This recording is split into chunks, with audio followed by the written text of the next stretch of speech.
नमस्कार दोस्तों, आज हम कहानियों की सीरीज में एक नई कहानी लेकर आए हैं जिसका नाम है कष्टों का मूल्य। तो वीडियो स्टार्ट करते हैं।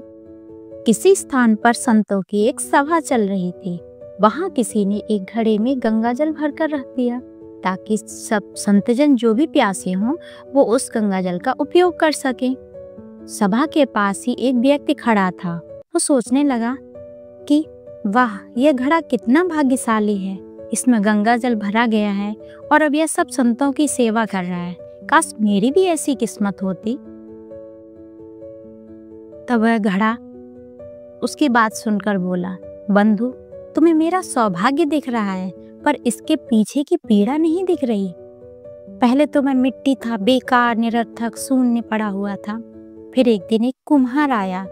उसने फावड़ा मारकर मुझे खोदा, घर ले गया, फिर मुझे रौंदा और उसके बाद पानी डालकर गूंथा, चाक पर चढ़ाकर उसे तेजी से घुमाया, मेरा गला काटा, थापी मारी, इससे भी काम न चला तो अंत में उसने मुझे आग में झोंक दिया।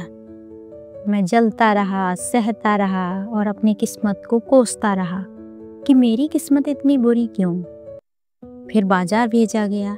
वहां भी लोगों ने ठोक पीट कर देखा और कीमत लगी तो बस 20 या 30 रुपए।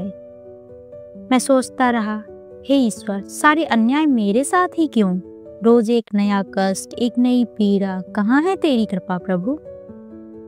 पर कुछ समय बाद जब मुझ में गंगा जल भरकर मुझे संतों की सेवा में रखा गया, तब जाकर समझ में आया, कुमार का फावड़ा भी कृपा थी, उसका गूंथना भी कृपा थी, आग की तपन भी कृपा थी और बार बार ठोके जाने पर जो मुझे आकार दिया गया था वो भी प्रभु की ही कृपा थी।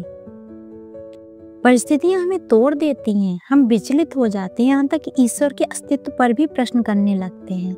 जरा भी कोई परेशानी आई और हमारा मन भगवान से हट गया, फिर क्या हमने एक बार भी सोचा है कि ईश्वर कृपा करने से पहले क्या अपने लायक नहीं बनाएंगे? ईश्वर की कृपा मिलने से पहले जो तैयारी होती है वह कैसी होती है? ईश्वर की कृपा कोई साधारण प्रसाद नहीं है जो सबको यूं ही मिल जाएगा। इसके लिए मन में पक्का विश्वास जगाना पड़ता है, सत्य और न्याय के पथ पर टिके रहना पड़ता है। जब परीक्षा की घड़ी में भी हम अडिग रहते हैं तभी ईश्वर की कृपा, ईश्वर की अनुकंपा और उनका प्यार हमें प्राप्त होता है। घड़े की तरह जो व्यक्ति कष्टों में भी सत्य पथ पर टिका रहता है, अंततः वही अपने जीवन को सफल बना पाता है।